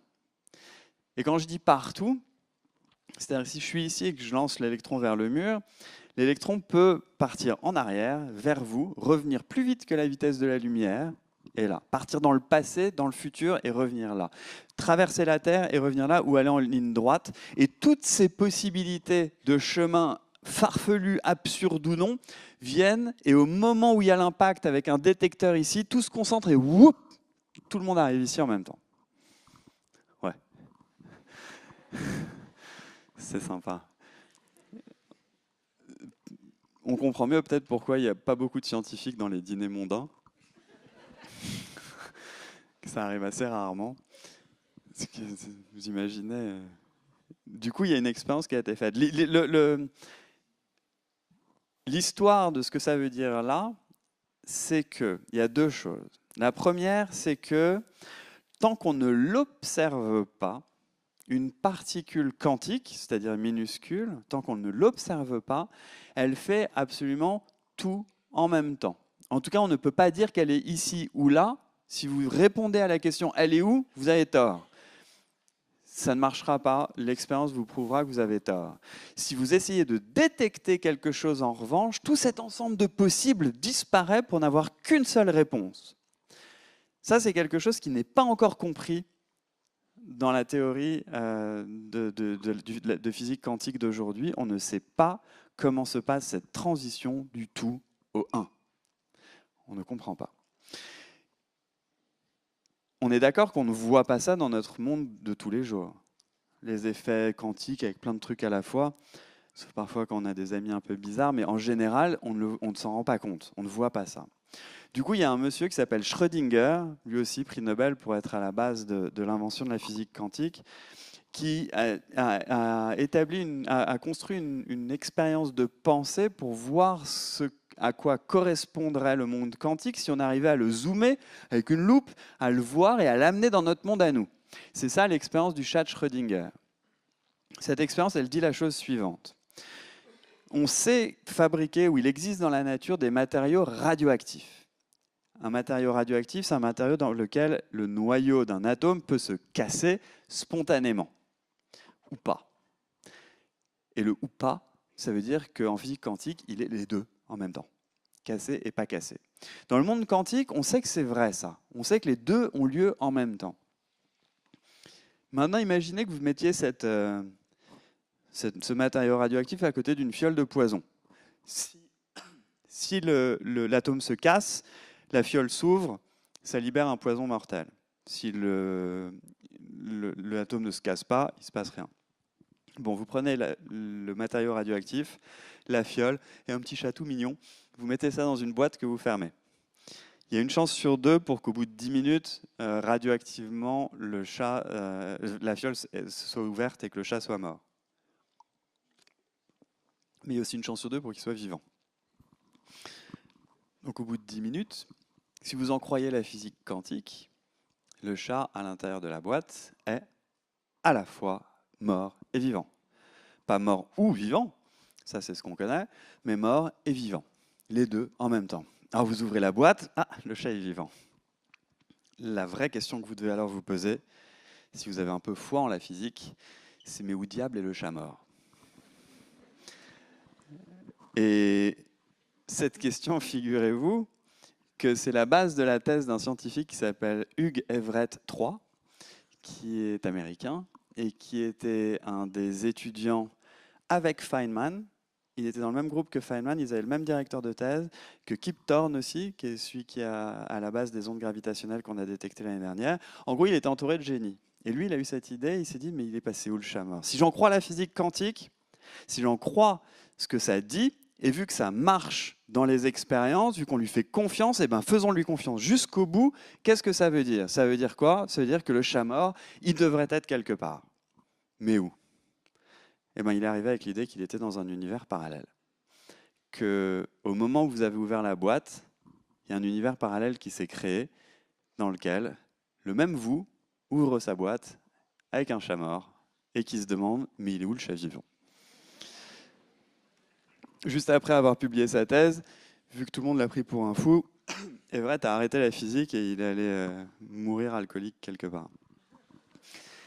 C'est vrai, hein. C'est pas très drôle, mais c'est vrai. Et aujourd'hui, cette idée d'univers parallèle et tout ça, on en entend parler assez souvent, et les idées d'Everett sont de nouveau revenues au goût des scientifiques d'aujourd'hui, parce qu'on en a besoin pour expliquer certaines choses, que ce soit vrai ou non, hein, on est dans la théorie. La physique quantique a tout de même continué son chemin. Et ce qu'on a réalisé dans les années 1920 et quelques, en particulier un scientifique qui s'appelle Paul Dirac, il a réalisé que cette idée de une particule qui serait une sorte d'un truc un peu flou quelque part, qu'on n'arrive pas trop à définir, eh ben ça ne va pas. Cette idée de chemin multiple que peut prendre une particule, d'être un petit peu partout à la fois, ça en revanche, ça fonctionne. Et c'est ça qu'on appelle la théorie quantique des champs. C'est ça la réelle théorie quantique qu'on utilise aujourd'hui et qui fonctionne dans les prédictions qu'on a à faire. C'est une théorie dans laquelle il y a comme ça des champs. Un champ en physique, c'est quelque chose qui a une valeur partout, qui existe partout dans l'univers en entier. Il y a plus de probabilité que quelque chose soit quelque part, peut-être, mais ça existe quand même un petit peu partout. Pour vos corps, à vous, il y a trop d'interactions et d'interférences avec le reste. Vous êtes un. Désolé. Mais en revanche, pour les particules, c'est pas tout à fait ça. Et en revanche, pour les particules dont vous êtes fait, qui constituent votre corps, elles obéissent aux lois de la théorie quantique des champs, c'est-à-dire qu'elles sont un petit peu partout, tout le temps, et qu'elles interagissent avec cette base de champs qui est partout dans notre univers. L'éther dont je vous parlais tout à l'heure, qui n'existe pas, il y a autre chose qui l'a un petit peu remplacé, même si ça n'a rien à voir avec la gravitation, et c'est ce qu'on appelle le vide quantique. Le vide quantique, c'est une sorte d'énergie latente qui est là, qui est partout autour de nous, qui est partout dans l'univers, et à partir de laquelle naissent de temps en temps les particules et les interactions. Comment est-ce que peuvent naître des particules et des interactions à partir de rien du tout? Pas rien du tout, pardon, à partir d'une petite énergie, et bien une fois de plus, grâce à E égale mc2. Si vous avez la moindre petite énergie quelque part, et qu'il se trouve qu'il existe des particules qui ont une masse correspondant à cette énergie, alors une particule peut apparaître avec cette énergie. E égale mc2 dit que l'énergie peut devenir masse et la masse peut devenir énergie. Le C2, c'est la vitesse de la lumière au carré, c'est un chiffre énorme. Ça veut dire qu'avec un tout petit peu de masse, vous pouvez obtenir une énergie colossale.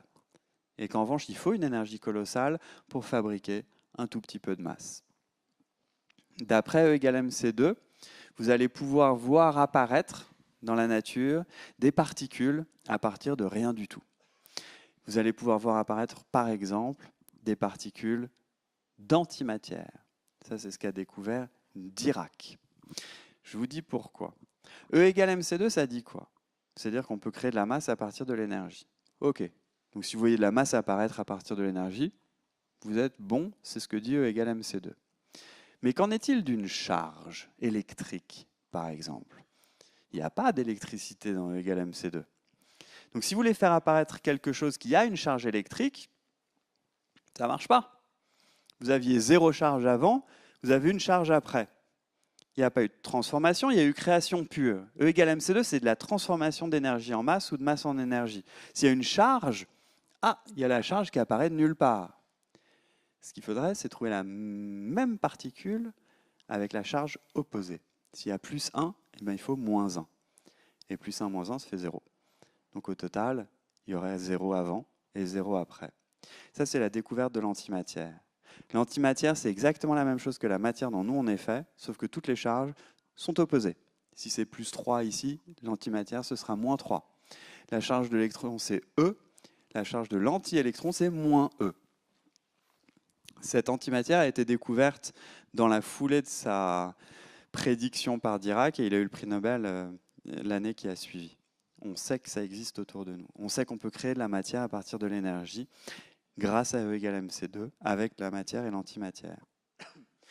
On suppose que c'est comme ça qu'est apparue la matière dans les premiers instants de notre univers, que l'énergie gigantesque qui était présente un petit peu partout a donné naissance, via E égale mc2, à la matière qui plus tard est devenue la matière dont nous sommes composés aujourd'hui.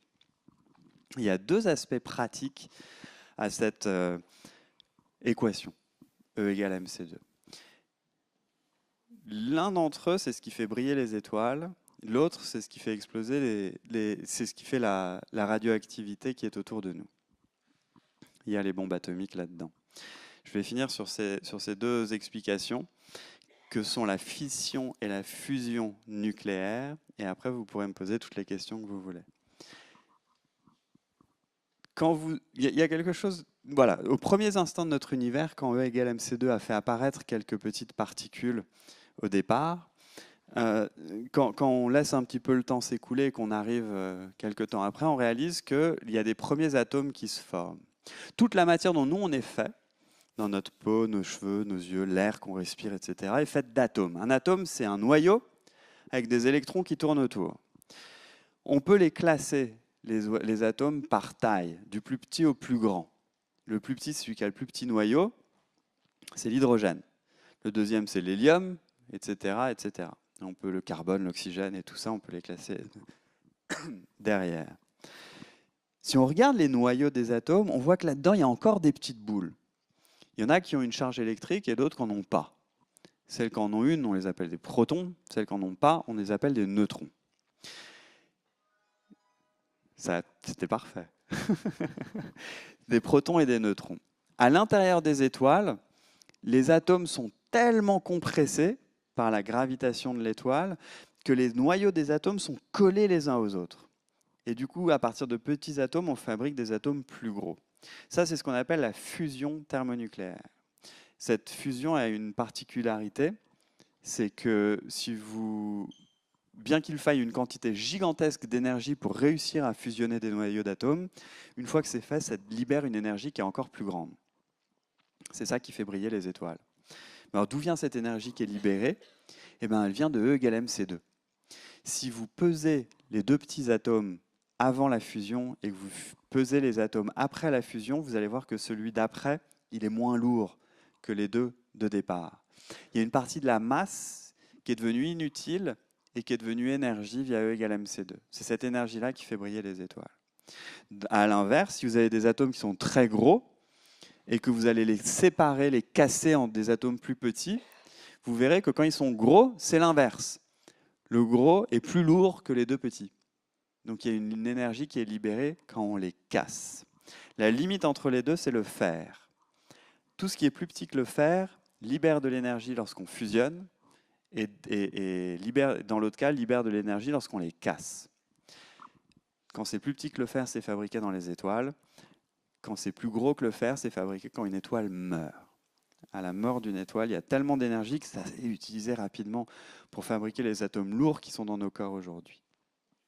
Ces deux fission et fusion thermonucléaire sont les aspects pratiques du E égale mc2 tels qu'ils sont utilisés aujourd'hui, soit dans des centrales nucléaires, soit dans d'autres choses. C'est ce qui permet de faire briller les étoiles, c'est ce qui permet à la radioactivité d'exister.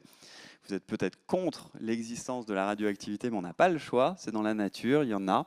Et c'est entre autres grâce à la radioactivité qui libère l'énergie d'une étoile en se cassant, quand ces atomes se cassent, que notre planète est encore chaude aujourd'hui. Après une 4,5 ou 6 milliards d'années d'existence, notre planète devrait être toute froide. Mais vu qu'il y a de la radioactivité dans son manteau, d'atomes qui se cassent et qui libèrent de l'énergie, notre Terre est encore chaude. Voilà, je vais m'arrêter là pour une introduction à ce qu'est E égale mc2.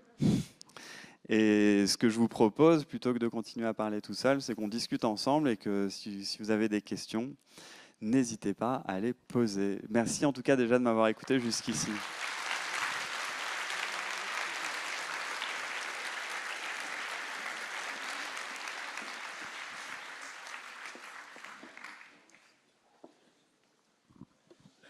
Ouh, quel exercice!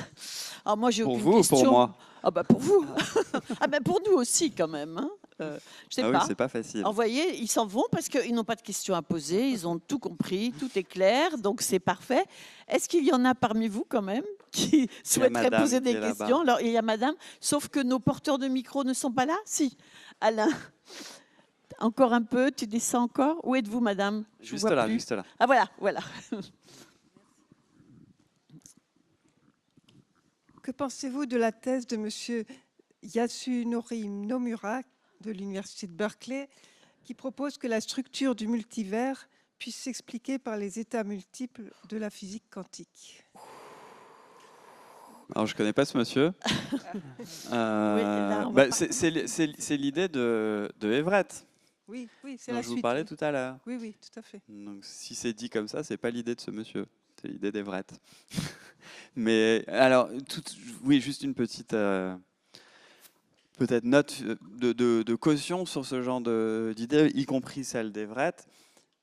On n'a pas de vérification expérimentale de ce genre d'idées. Je ne connais pas les détails de la théorie de ce monsieur, qui est peut-être tout à fait correcte, hein, j'en sais rien.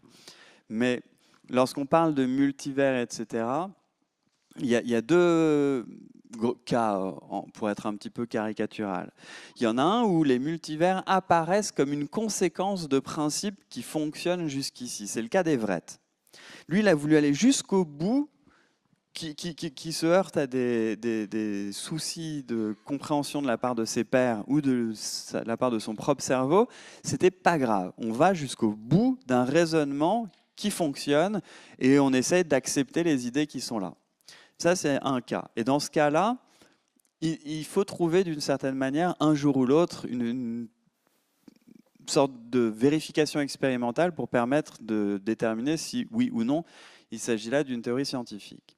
Dans le cas d'Everett, ce n'est pas possible, parce que par principe, ces univers sont détachés des nôtres et on ne peut pas les toucher. Il y a d'autres types de multivers qui pourraient apparaître et qui apparaissent dans des théories et qui, eux, sont potentiellement expérimentalement vérifiables. Je ne sais absolument pas si la théorie de ce monsieur fait partie de ce cas-là. Et il y a le deuxième cas de théorie dans laquelle on veut qu'il y ait un multivers qui existe et on essaie de le justifier par des théories préexistantes. Ça, ça marche pas.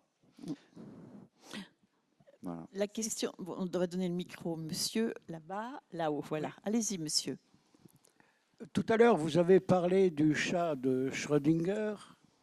Et je voudrais savoir pourquoi votre maître de thèse à Cambridge, M. Stephen Hawking, dit « Lorsque j'entends parler du chat de Schrödinger, je sors mon revolver ». Je ne suis pas sûr qu'il ait un revolver. Je ne savais pas qu'il avait dit ça. À vous ?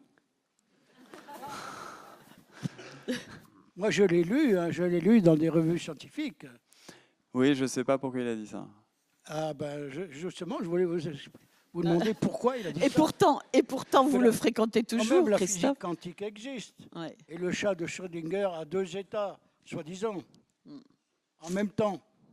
Mais c'est toujours délicat de me mettre dans la tête de quelqu'un d'autre. Je peux vous dire ce que j'en pense moi, de dire ce que professeur Hawking en pense exactement, et en particulier via cette phrase que je ne lui connaissais pas, donc je ne sais même pas s'il a dit ça ou non, mais vous me direz, si un chat est déjà mort et vivant, qu'on sorte un revolver ou pas, ça ne change pas grand-chose. Il est capable de faire ce genre de blague. Hein. Je ne peux pas vous dire plus que ça. Parce qu'en revanche, ce que je peux vous dire par rapport au chat de Schrödinger et sa véracité ou non, c'est que certains d'entre vous ont peut-être entendu parler d'un Français qui s'appelle Serge Haroche, un scientifique français qui a eu le prix Nobel il y a quelques années, pour, entre autres, avoir mis sur une voie de vérification expérimentale de l'aspect correct du chat de Schrödinger et de la superposition des états. Il a pu vérifier ça expérimentalement avec une quinzaine, vingtaine d'atomes, si je me souviens bien. En tout cas, quelques douzaines d'atomes maximum. Mais c'est de cet ordre de grandeur. Dans le tout petit, il a pu vérifier expérimentalement qu'effectivement, au moment où on ouvre la boîte, il y a un délai pendant lequel le chat est à la fois mort et vivant. Il n'a pas fait l'expérience sur un chat, hein. C'est des atomes. Et il a pu voir qu'il y avait un délai durant lequel l'équivalent atomique de mort et vivant a lieu. Et l'un des deux disparaît. Donc ça a été vu. Vous lui poserez la question à Stephen Hawking, parce que vous êtes toujours en relation avec lui. Vous venez de tourner un documentaire pour la BBC avec lui. Oui, je ne sais pas si vous avez vu, il y a quelques temps, il a annoncé qu'il fallait qu'on trouve une planète avant dans 100 ans, sinon on était tous morts. Et au-delà de l'aspect dramatique un petit peu d'une pareille annonce, c'est le documentaire, c'était pour vérifier quelle est quelles sont nos capacités technologiques aujourd'hui si on devait aller sur une planète, non pas autour du Soleil, mais autour d'une autre étoile, la plus proche de nous en l'occurrence, après le Soleil, qui s'appelle Proxima du Centaure, Proxima Centauri. Et le documentaire, c'était génial de tourner ça. Je suis allé dans des endroits complètement dingues. Alors, on va le voir en France, oui, probablement avant la fin de l'année. On en reparle, on vous donnera l'information voilà, quand on l'aura. Je ne sais pas quand encore. Voilà. Une autre question ? Oui, alors, je ne sais pas, ici. Monsieur d'abord, alors, puisqu'il est plus près de toi, Pierre. Voilà, monsieur, ici, oui. Ici. Voilà, et puis on vient vers vous après, monsieur. Bonsoir. J'ai lu sous la plume Marc Lachaiseray, présenté comme directeur de recherche au CNRS,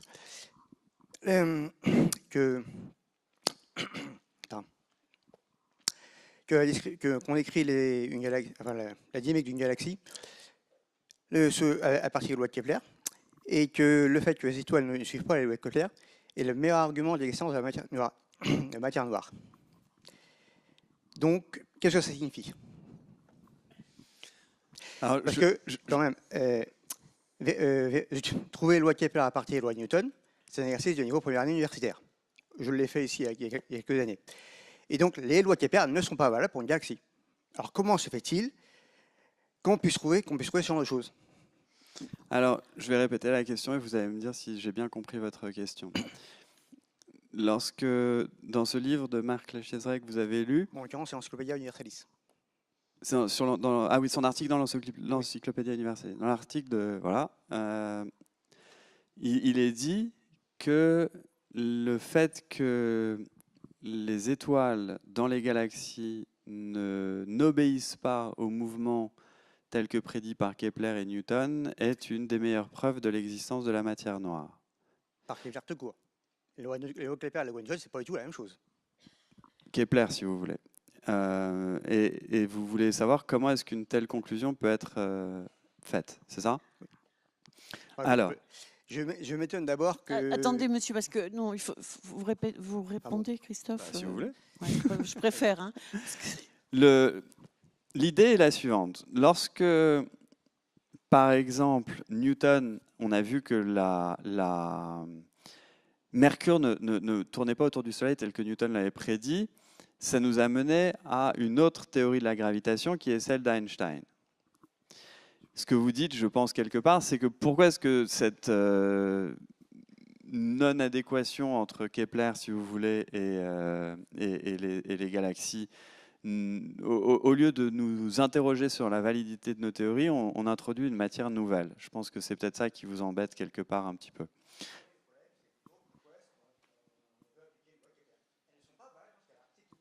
Ben, les lois de Kepler peut-être ne sont... Les étoiles dans ces c'est pas tout à fait exact. Imaginez une galaxie, il faut imaginer qu'il y a quelque chose avec... Je vais expliquer pour tout le monde. Une galaxie, imaginez qu'il y a 300 milliards d'étoiles. D'accord? On peut le voir comme un énorme truc avec de la masse qui est diffusée un petit peu partout sous forme de petits points et d'étoiles. Lorsqu'on a une planète, par exemple, qui tourne autour du Soleil, on connaît la trajectoire de cette planète autour du Soleil grâce à Kepler, Newton ou Einstein, suivant les cas. Vous pouvez déterminer en regardant la trajectoire de la planète quelle est la masse de l'étoile. C'est possible. Par exemple, si l'étoile était toute petite et pas très lourde, vous n'aurez pas une planète très proche qui tourne très vite parce que l'étoile n'aurait pas assez de gravitation pour l'attirer vers elle et la planète partirait en flèche. Et pareil, si elle est trop lente, eh ben, elle tomberait dedans. Donc pour que des planètes tournent autour d'une étoile, il faut qu'il y ait un juste milieu, il n'y a pas le choix, il faut aller à une certaine vitesse. Et cette vitesse va dépendre de la distance et de la masse. D'accord? Maintenant, on peut faire pareil pour des galaxies. C'est peut-être ça que vous contestez, mais en tout cas, on peut tenter de faire pareil pour des galaxies, c'est-à-dire de regarder quelle est la vitesse des étoiles à l'extérieur des galaxies pour déterminer la masse d'une galaxie. Et la masse d'une galaxie, on peut à peu près en faire une approximation en regardant sa luminosité.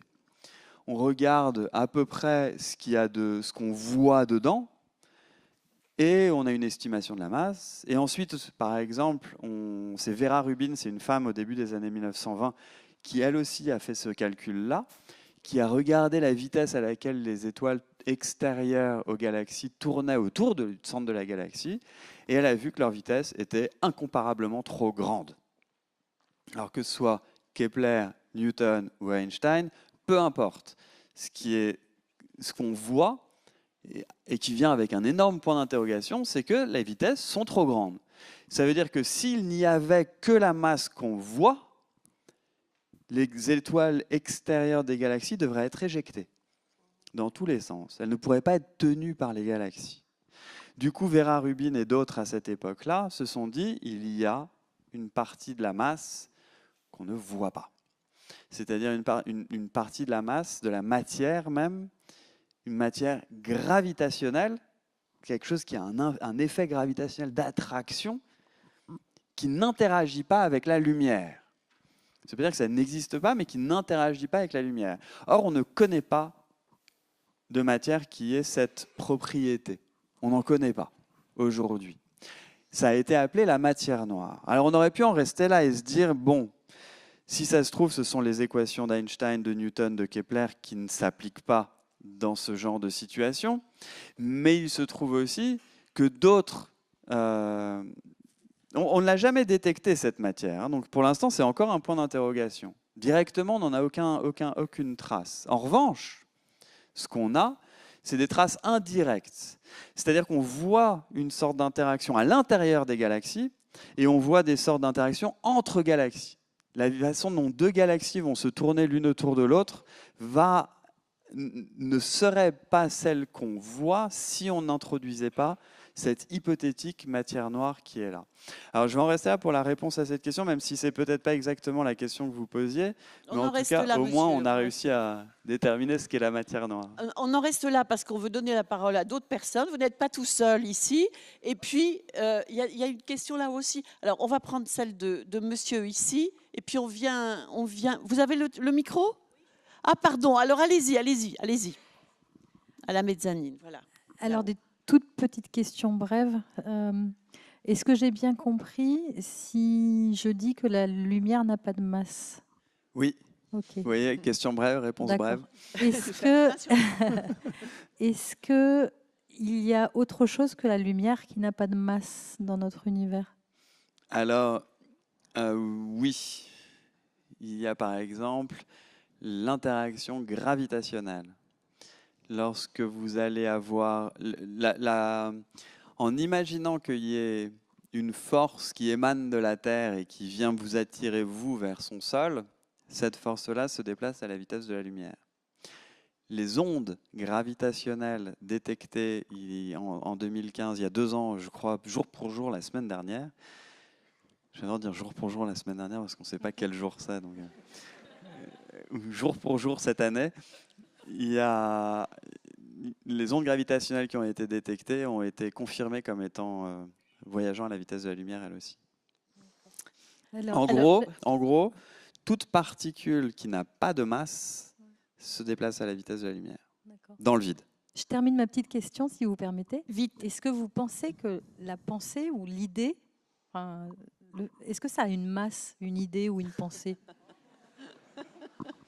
Vous pouvez faire l'expérience vous-même. Vous mettez sur une balance, vous pensez à rien. Bravo. Alors, non, mais plus sérieusement, c'est très compliqué de ce genre de questions. Je ne pense pas que certaines pensées soient plus... Enfin, si, il y en a peut-être d'ailleurs. Il y a des pensées. Mais... Il ne faut pas s'engager là-dessus, je pense. Non, je n'ai pas la réponse à cette question. Ça m'étonnerait qu'un processus comme ça, cérébral, qui est en particulier chimique ou électronique, que ça mette en jeu certaines énergies, oui. Une énergie étant liée à une masse, on peut éventuellement, via E égale MC2 et d'autres équivalences de ce genre, s'il vous faut une certaine énergie pour penser une certaine chose, on peut convertir ça en masse, oui. N'y pensez pas toute la nuit, hein. Dormez. Monsieur. J'ai une question par rapport à la notion de... Vous avez parlé de la notion de champ.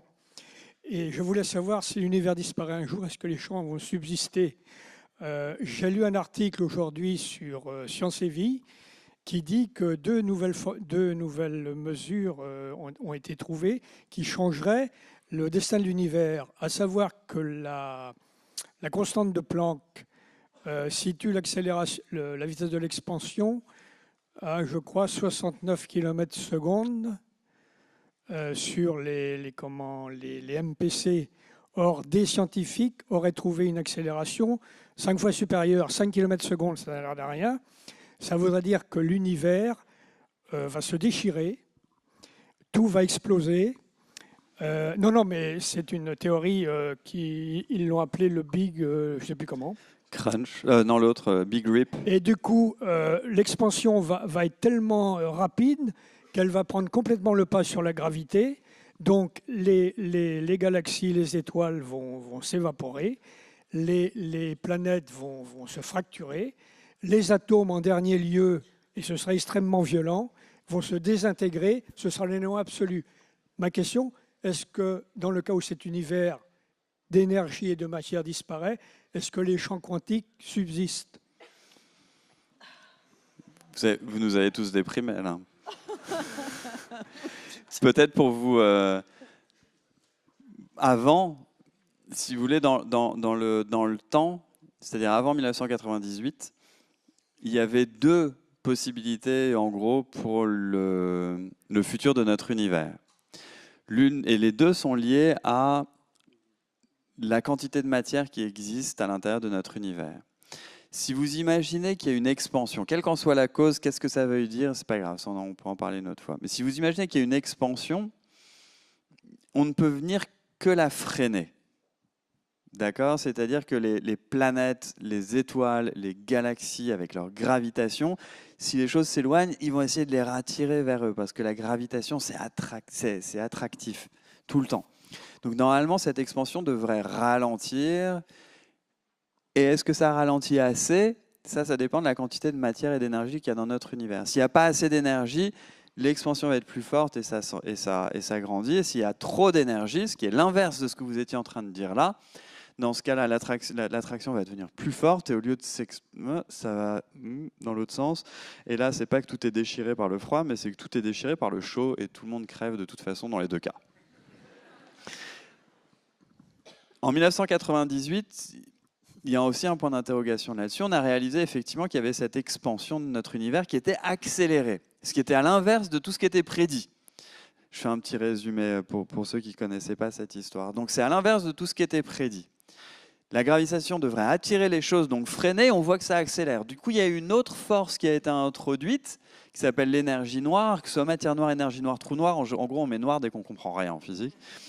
Et il y a l'énergie noire qui a été introduite, qui est une énergie inconnue, mais qui est antigravitationnelle. C'est-à-dire qu'elle va repousser les choses les unes des autres. Et effectivement, le futur de notre univers, en admettant que cette énergie existe, et non pas qu'il faille transformer nos théories de la gravitation, ce qui est possible aussi, en admettant que cette énergie existe, alors effectivement, dans le futur, tout devient déchiré. Est-ce que ça déchire aussi le tissu de l'espace-temps, le tissu de notre univers? Ça, c'est une question. Je n'ai pas la réponse. L'autre chose, c'est que dans les théories qu'on a aujourd'hui par rapport à l'origine de notre univers, il y en a une dont on a pas mal parlé à certains moments et qui est toujours très en vogue parmi les scientifiques, qui s'appelle les théories d'inflation. Ces théories d'inflation, ça considère que dans les premiers instants, et on parle, il y a tellement de zéros après la virgule que c'est même pas la peine de le dire, les premiers instants et l'espace d'un instant, notre univers s'est agrandi en volume d'une manière phénoménale. Une inflation cosmique. De la taille d'un proton, ça a atteint une taille mais gigantesque comme la taille de notre univers en une fraction de seconde. D'accord? Mais c'était plus petit qu'un proton. Donc. Cette inflation-là, pour qu'elle ait lieu, il faut qu'il y ait un champ quantique. C'est le champ de l'inflaton, c'est son nom. Et ce champ-là, s'il existe, il est encore autour de nous là maintenant. Et il est peut-être lui-même responsable pour cette accélération de l'expansion de notre univers qui a lieu depuis quelques milliards d'années.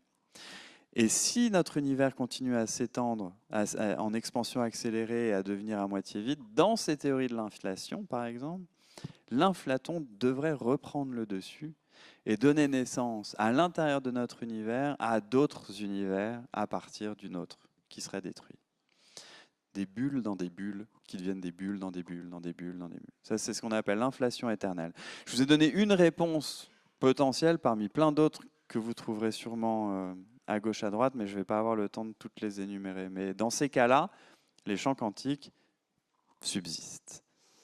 On prend une toute petite et dernière question, vraiment, parce que je voudrais que Christophe puisse remonter là-haut, que vous puissiez le rencontrer et le voir là-haut, puis que vous feuilletez ce petit livre, vous allez voir, vous allez être intéressé. Alors, vite, la question, monsieur, ici.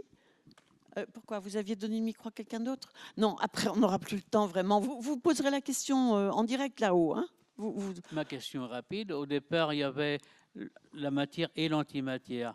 La matière a gagné, mais qu'est-ce qui a fait que l'un l'a emporté sur l'autre, finalement? On ne sait pas. Il n'y a pas une cause qui a été définie, qui a été... Il semblerait qu'il y ait un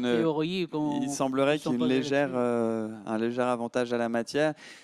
Peut-être qu'on découvrira dans un futur proche ou pas proche que d'autres parties de notre univers sont faites d'antimatière et non pas de matière, ce qui fait qu'en moyenne, c'est 0. Mais je ne sais pas. On n'a pas la réponse à ça. En tout cas, un grand merci, Christophe. Merci à vous. Parce qu'il a donné...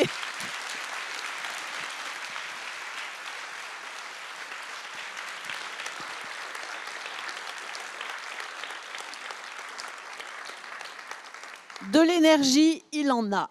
Il l'a prouvé. Prenez nos petits programmes de conférences et programmes de l'espace des sciences. Et nous, on monte. Et vous, si vous voulez discuter avec Christophe, c'est là-haut, au premier étage. Merci à vous tous. Et j'espère à la semaine prochaine. On a plein de belles conférences jusqu'à la fin du mois de décembre. À bientôt. À la semaine prochaine.